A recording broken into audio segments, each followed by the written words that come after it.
আল্লাহ গো, আমি যদি ওই মাহফিলে যাই শুরু থেকে শেষ পর্যন্ত বসে থাকার চেষ্টা করব মালিক, এর বিনিময় তোমার কাছে চাইবো গো তুমি আমার জীবনের গুনাহগুলি মাফ করে দিবা। এটা হলো আপনি আল্লাহকে এমন মনে করতেছেন বলার পরে যে হ্যাঁ আমার আল্লাহ মাফ করে দিবে। নবী জানিয়ে দিয়েছে উম্মত তোমরা টেনশন করো না, তুমি যেমন চিন্তা করে আজকে জান্নাতের বাগানে এসেছো আমার আল্লাহ ঠিক তোমার সাথে তেমন ব্যবহারই করবে। নবীজি আরো বলেছেন, একটা হাদিস কিন্তু আমি পাই টু পাই ভেঙে ভেঙে বলছি বন্ধু, নবীজি আরো জানিয়ে দিয়েছেন কেউ যদি জিকির করার জন্য আল্লাহর দিকে এক বিঘা পরিমাণে গিয়ে আসো, আল্লাহ রাব্বুল আলামিন কথা দিয়েছে হাবিব আপনি জানিয়ে দেন যেই বান্দা জিকির করার জন্য আমি আল্লাহর দিকে এক বিঘা পরিমাণে গিয়ে আসে গো আমি আল্লাহ তার দিকে এক গজ পরিমাণে গিয়ে আসি। নবীজি আরো বলে দিয়েছেন কেউ যদি আল্লাহর দিকে জিকির করার জন্য, বন্ধু জিকির মানে কি আমি আপনাদেরকে বলি, জিকিরের বাংলা হলো স্মরণ। আমি আজকে আল্লাহর স্মরণে আসছি কিনা বলেন? নবীজি জানিয়ে দিয়েছে কেউ যদি আল্লাহর দিকে এক হাত পরিমাণে গিয়ে আসে আমার আল্লাহ কথা দিয়েছে হাবিব আপনি জানিয়ে দেন আমি আল্লাহ কথা দিলাম গো আমি আমার ওই বান্দার দিকে 2 হাত পরিমাণে গিয়ে আসি। আল্লাহ বলেছে হাবিব আপনি আরো জানিয়ে দেন, হাদিস শরীফের মধ্যে বন্ধু এসেছে কেউ যখন আমি আল্লাহর দিকে হেঁটে হেঁটে আসে রে আমি আল্লাহ তার দিকে দৌড়ে চলে আসি। আমার নবীজি আরো বলে দিয়েছেন ও বন্ধু আজকে আমরা যে বসেছি এটা একটা একেবারে নরমাল জায়গা, ধান ক্ষেত, ঠিক কিনা বলেন? এই ধান ক্ষেত আমরা একটা নরমাল জায়গায় নরমাল সামিয়ানার নিচে বসেছি রে। হাদিস শরীফের মধ্যে এসেছে বন্ধু আপনার আমার প্রাণের নবী জানিয়ে দিয়েছে হাবিব আপনি আমার বান্দাগুলোকে জানিয়ে দেন। হাদিস শরীফের মধ্যে এসেছে বন্ধু আপনার আমার নবী আপনাকে আমাকে জানিয়ে দিয়েছে হাবিব বন্ধু আপনি জানিয়ে দেন পৃথিবীর বুকে নরমাল জলসায় বসে বসে আমার বান্দাগুলো আমি আল্লাহর জিকির করে গো আমি আল্লাহ কথা দিলাম তার চাইতে উত্তম জলসায় আমি আমার বান্দাগুলোর জিকির করি। এখন আপনাকে যদি কেউ বন্ধু এই মুহূর্তে প্রশ্ন করে তুমি তো মাহফিলে বসে আছো তুমি আমাকে একটু বলো না তোমার আল্লাহ কি করে, আমি বলে দিতে পারবো আজকে বুদ্ধি শিখায় দেই বন্ধু। আপনাকে কেউ যদি প্রশ্ন করে তুমি রাত্র 2টা পর্যন্ত মসজিদে ছিলা তুমি কি বলতে পারবা এতক্ষণ পর্যন্ত তোমার আল্লাহ কি করেছে? আপনি একবার আত্মবিশ্বাসের সাথে কনফিডেন্সলি বলে দিবেন আমি বলতে পারবো। বলো বলো কি বলবা? আমি বলে দিব আমার আল্লাহ এতক্ষণ পর্যন্ত আমার জিকির করেছে। বন্ধুরে আমার এবার শোনেন জিকির কাকে বলে বন্ধু? জিকির সুবহানাল্লাহ বল আল্লাহর জিকির, আলহামদুলিল্লাহ বল আল্লাহর জিকির, আল্লাহু আকবার বল আল্লাহর জিকির, লা ইলাহা ইল্লাল্লাহ বল আল্লাহর জিকির। কাউকে ভালো কাজের জন্য ডেকে আনা এটাও জিকির, কাউকে মন্দ কাজ থেকে বিরত রাখার জন্য থামিয়ে দেওয়া ওটাও জিকির। ও বন্ধু আপনি নামাজে দাঁড়িয়েছেন ওটাও জিকির, হজে গেছেন সেটাও জিকির রে। নামাজ হলো আল্লাহর জিকিরের জলসা, কারণ এটা একই জায়গায় দাঁড়িয়ে বসে সম্পূর্ণ করা হয়, আর হজ হলো মাওলার জিকিরের জুলুস, কারণ বিভিন্ন জায়গা পরিদর্শন করে সম্পূর্ণ করা হয়। আমি আপনাদেরকে বলি বন্ধু এই জিকির করলে আপনার গুনাহ মাফ হয়ে যায়, রিজিক বৃদ্ধি হয়, আল্লাহর সাথে একটা প্রেমের বন্ধন তৈরি হয়। এর মধ্যে শ্রেষ্ঠ জিকির হলো বন্ধু নামাজ রে। ও বন্ধু এখন তো শীতকাল চলে, হযরত আবু যর রাদিয়াল্লাহু তাআলা আনহু থেকে হাদিস কানা বর্ণিত আপনার আমার প্রাণের নবী শীতের দিনে বন্ধু বের হলেন, বের হওয়ার পরে তিনি চাইয়া দেখলেন গাছের পাতাগুলো বিরামহীন ভাবে ঝরছে। নবীজি গাছের ঢাল ধরলেন, ধরার পরে আবু যরকে একটা ডাক দিলেন, আবু যর উত্তর দিলেন লাব্বাইকা ইয়া রাসূলুল্লাহ। এবার আমার নবীজি একটা ডাক দিয়ে বলল রে আবু যর তুমি চাইয়া দেখো রে আবু যর ওই গাছের পাতাগুলো শীতের কারণে শুষ্ক হয়ে কেমন করে ঝরে ঝরে পড়ে রে আবু যর। আমার উম্মতগুলো আল্লাহর বান্দাগুলো ওই নামাজ নামক জিকিরের মাধ্যমে যখন ওই পবিত্র কপালটা যখন আল্লাহর কুদরতি কদমে লাগায়া দেবে ওই শীতের দিনের গাছের পাতার মতো তার জীবনের সবগুলো গুনাহ ঝরে পড়ে যাবে। সুবহানাল্লাহ, এখনো মজা হয় নাই? আমি আপনাকে কি বলেছি? আল্লাহ আপনাকে জবান দিয়েছে জিকিরের জন্য, আপনি বোবা মানুষ দেখছেন না আপনারা? তার পৃথিবীটা একেবারে তুচ্ছ নগণ্য, কিন্তু আপনার জবানের কারণে আমার জবানের কাছে আপনার আমার দুনিয়াটা একেবারে পরিপূর্ণ। তাহলে আপনাকে তো জবান আদায় করতে হবে। আমার আলোচনাটা কোথায় ছিল মনে আসেনি? দেহ এবং আত্মা ভুলে গেছেন? ও মা, দেহ এবং যখন আপনার আমার দেহ আলাদা হয়ে যাবে, ঠিকানা কোথায়? কবরে, কবরস্থান। কোথায়? কবরস্থানে যাওয়ার পরে আপনার আমার উপায় আসেনি? কথা বলেন, আছে? কবরস্থানে যাওয়ার পরে আপনার আমার উপায়টা আমি বলি। রাসূল বলে দিয়েছেন, আল কবর রাউজাতুম মিন রিয়াদিল জান্নাতি আও হুফরাতুম মিন হুফারিন নার। কবরটা জান্নাতের একটা বাগান হবে, জাহান্নামের একটা গর্ত হবে। শর্ট করে বলছি, মুমিনের কবর হবে দৈর্ঘ্য এবং প্রস্থে 70 গুণ প্রশস্ত। ওমা, সুবহানাল্লাহ বলবেন না আপনারা? বুঝেন নাই আমার কথা? মুমিনের কবর, আল্লাহর প্রিয় বান্দার কবরটা দৈর্ঘ্য এবং প্রস্থে 70 গুণ চওড়া হবে। সুবহানাল্লাহ। নূরের আলোয় আলোকিত হয়ে যাবে।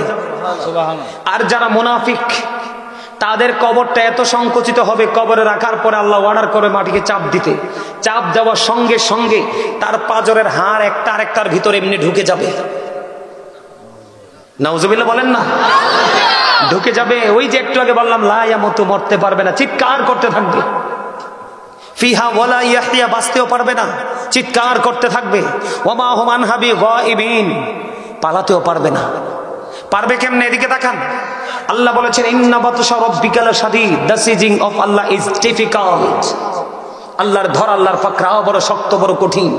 উপায় আসেনি সেদিন? কথা বলেন, আসেনি সেদিন? আরো দুঃখজনক খবর শুনেন। আপনারা তো পৃথিবীতে আমরা যে কোনো ভাবে কৌশল করে কিন্তু নেগেটিভকে পজিটিভ, পজিটিভকে নেগেটিভ করে ফেলতে পারি। অলরেডি পারি না? চা, বিড়ি, সিগারেট যে কোনো সুবিধা দিলে কিন্তু অলরেডি উলটপালট হয়ে যায়। যায় কি যায় না? কিন্তু আল্লাহ রাব্বুল আলামিন কোরআন শরীফের 30 পারা সূরা ইনফিতরের মধ্যে কি বলছে জানেন? ওয়াইদাল কুবুর বুসিরাত আলিমাত নাফসুম মা কদ্দামাত ওয়া আখরাত। জোরে জোরে বলুন আল্লাহু আকবার। মাশাআল্লাহ, 40% আসছে, মাত্র 40%। আরো 60% বাকি আছে। 100% হবে না? হবে না? আল্লাহু আকবার মানি তো জিকির। আর জিকির মানি হলো, নবীজি বলছে, যখন তোমরা জান্নাতের বাগানে যাও তখন তোমরা জান্নাতের বাগান থেকে ফল খেয়ে নিও। ইয়া রাসূলুল্লাহ, ইয়া হাবিবাল্লাহ, নবী গো, ওই জান্নাতের বাগানের ফলটা কি বলবো নি? আমার সাথে জান্নাতের বাগানের ফল খাইবেন নি? সুবহানাল্লাহ ওয়ালহামদুলিল্লাহ লা ইলাহা ইল্লাল্লাহ, সুবহানাল্লাহ আলহামদুলিল্লাহ লা ইলাহা ইল্লাল্লাহ, লা ইলাহা ইল্লাল্লাহ, লা ইলাহা ইল্লাল্লাহ। ওরশি কুরসি লৌহ কলম সৃষ্টি যাহার ওসিলানি, যে আল্লাহ খুশি হইয়া নাম রাখিলেন হাবিবুল্লাহ।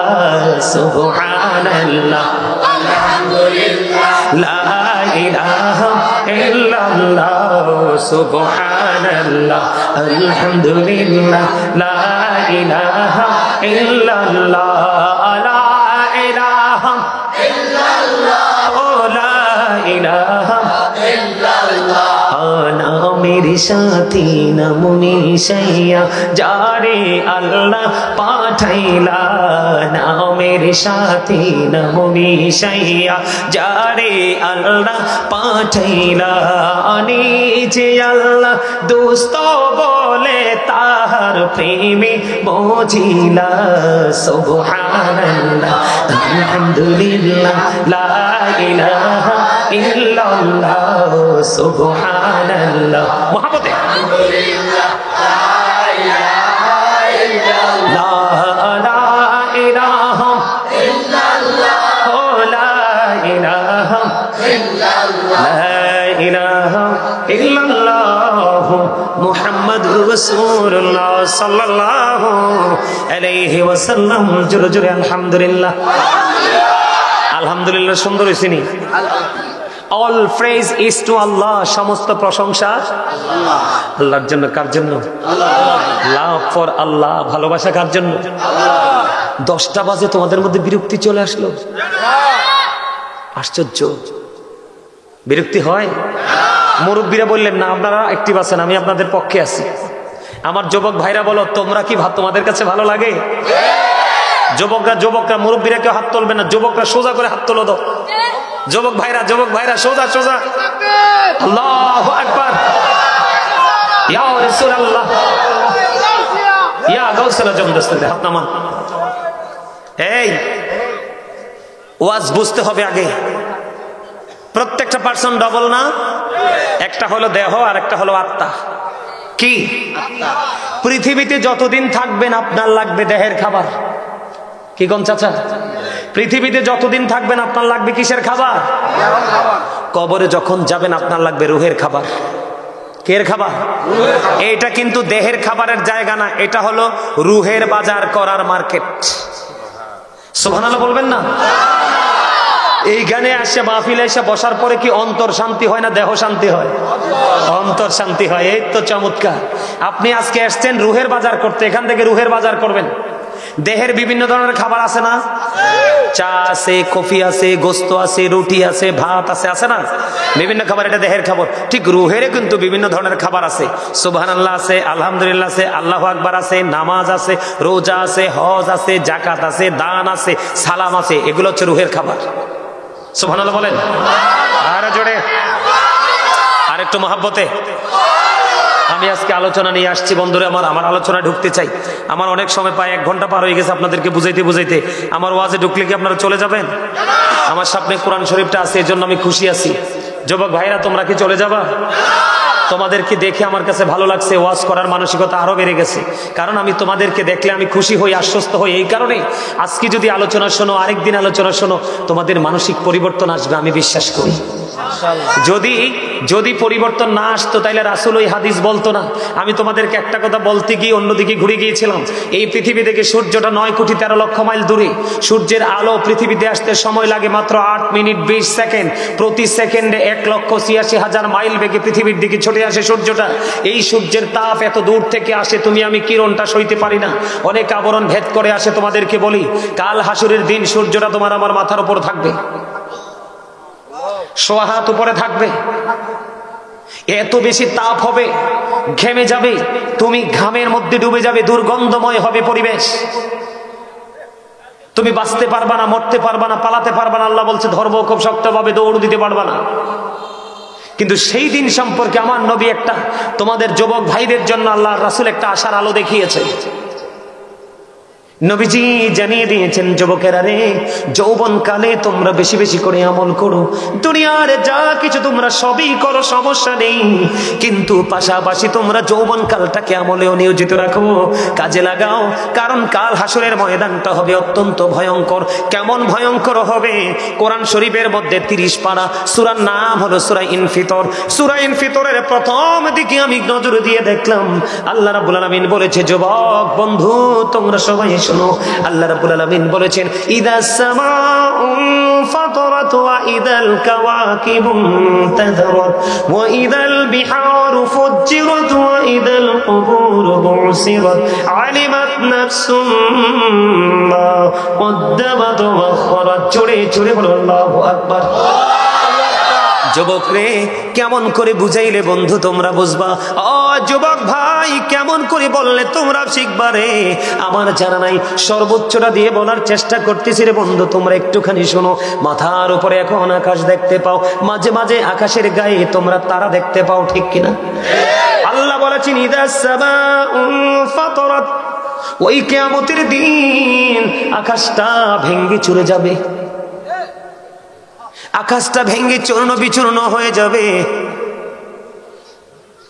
ইদাস সামাউ ফাতারাত ওয়া ইদাল কাওয়াকিবু তাযরাত ওয়া ইদাল বিহারু ফুজ্জিরাত।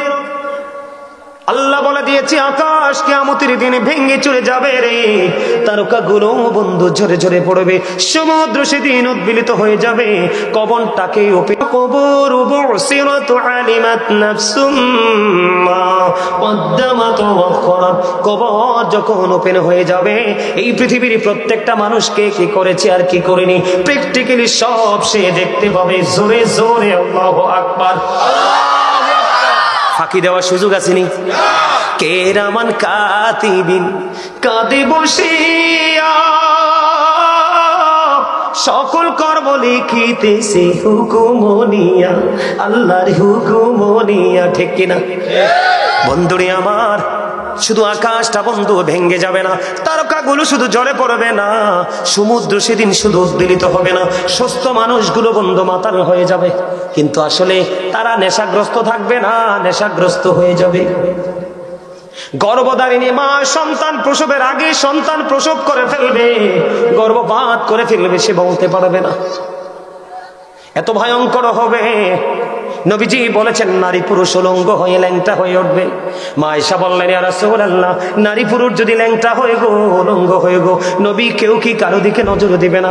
নবীজি একটা ডাক দিয়ে বললেন, তারা একজন আরেকজনের দিকে তাকাবে, এই তাকানোর সুযোগ থাকবে না, কারণ এটা অত্যন্ত ভয়ঙ্কর হবে রে আয়েশা, কেউ কারো দিকে নজর দেওয়ার মতো কোনো সুযোগ থাকবে না। জোরে জোরে বলেন আল্লাহু আকবার। সেদিন আপনি আমি কি করব? ও বাগমারা, মনোহরপুর, মধ্যপাড়ার আমার যুবক বন্ধুরা, তোমরা সবাই শোনো গো, আমার নবীজি জানিয়ে দিয়েছেন ওই ভয়ঙ্কর বিপদের দিন, ওই ভয়ঙ্কর বিপদের দিন তোমাদের জন্য শুভ সংবাদ দিয়ে গেছে তোমাদের প্রাণের নবী। নবীজি বলেছে, যুবক প্রাণ করে শোনো, ওই কিয়ামতের দিন 7 শ্রেণীর মানুষকে আল্লাহ রাব্বুল আলামিন আল্লাহর আরশের নিচে জায়গা দিবে। কয় শ্রেণীর? এর মধ্যে 1 শ্রেণীর মানুষ হবে রে বন্ধু, যুবকের দল। যেই যুবক পৃথিবীর সময় পৃথিবীর কাজ করেছে, যেমন আজকে যেই যুবকেরা তোমরা মাহফিলে এসেছো, তোমরা হলে অত্যন্ত বুদ্ধিমান, কারণ এই মুহূর্তে তোমাদের জন্য মাহফিলে আসা প্রয়োজন। সকাল বেলা যারা কাজ করো, কাজে যাওয়া প্রয়োজন। যারা ইউনিভার্সিটির স্টুডেন্ট, তোমরা ইউনিভার্সিটিতে যাওয়া প্রয়োজন। ঠিক কিনা বলেন? এই মুহূর্তে তোমাদের মাহফিল প্রয়োজন, এই জন্য তোমরা মাহফিলে এসেছো। বুদ্ধি করে করে কাজ করবে, তোমাদের দুনিয়া এবং আখিরাত দুইটাই বন্ধু নেয়ামতে পরিপূর্ণ হয়ে যাবে। জোরে জোরে সুবহানাল্লাহ। আর 1 শ্রেণীর মানুষ আছে আল্লাহ রাব্বুল আলামিন আল্লাহর হাবিবের মাধ্যমে জানিয়েছেন, যেই মানুষগুলো মসজিদের সাথে যুক্ত থাকে। কি থাকে? আমাদের দেশে অনেক মানুষ আসে না মসজিদ প্রেমিক, মসজিদ ঝাড়ু দিতে চায়, মসজিদে কাজ করতে চায়, মসজিদে কাজ করাইতে চায়। যারা মসজিদের সাথে আত্মার রিলেশন থাকবে রে, ওই মানুষগুলোর জন্য বন্ধু ওই সেই দিন আল্লাহর আরশের ছায়ার নিচে জায়গা বরাদ্দ থাকবে। কোনো দুঃখ কষ্ট যন্ত্রণা বন্ধু তাকে টাচ করবে না। জোরে জোরে বলুন সুবহানাল্লাহ। এগুলো এতক্ষণ যা বলেছি আজকের আলোচ্য বিষয় নয়, আপনাদেরকে বুঝাইছি। এখন আমি আমার আলোচনায় ঢুকবো। আমার ধুইয়া চলে যাবেন না? আলোচনায় ঢুকবো। সবাই থাকবেন নি নাকি চলে যাবেন? আমার দিকে তাকান বন্ধু। সূরা বাকারার প্রথমে আমার আল্লাহ কি বলতেছে? বিসমিল্লাহির রহমানির রহিম। আমার লগে লগে বিসমিল্লাহটা পড়তে পারছেন না? পারলেন না কেন? কারণ চর্চা নাই। কি নাই? আমরা যখন খাবার খাইতে যাই, আমরা যখন কি করতে চাই, খাবার খেতে যাই, বিসমিল্লাহ বলতে পারি না, কারণ আই এম ভেরি টায়ার্ড। ঠিক কিনা বলেন? ঠিক বলে, বুঝছেন নি?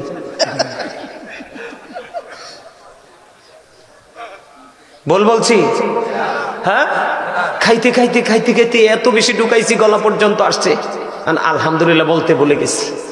ব্যাপার কি? আলহামদুলিল্লাহ বললো না কেন? I am very relax. বুঝেন নাই? কারণ শুরুতে এত খিদা ছিল, আমি টায়ার্ড ফিল করছি, বিসমিল্লাহ বলতে ভুলে গেছি। খাইতে খাইতে এত বেশি খাইছি, আলহামদুলিল্লাহ বলতে ভুলে গেছি। নাউজুবিল্লাহ বলে আরে জোরে। এরে ভাই তোরা ডিস্টার্ব করিস না, মাত্র 10টাই না বাজে। আমি তো এই মাত্র, আমার কাছে মনে হয় যে মাত্র এশারের টাইম হয়েছে। আলহামদুলিল্লাহ বলেন। কেন বললাম তোমরা বিসমিল্লাহটা বলো নাই? লসে পড়ছো তো। যেই ব্যক্তি বিসমিল্লাহ শরীফ তেলাওয়াত করবে প্রত্যেকটা ভালো কাজের আগে, তার জন্য কাল হাসরে 4টা নদী বরাদ্দ থাকবে। বন্ধুরি আমার, প্রতিদিন প্রত্যেকটা ভালো কাজের আগে বিসমিল্লাহ বলে নিও, কিন্তু হারাম কাজের আগে, চুরি করার আগে বিসমিল্লাহ বললো না।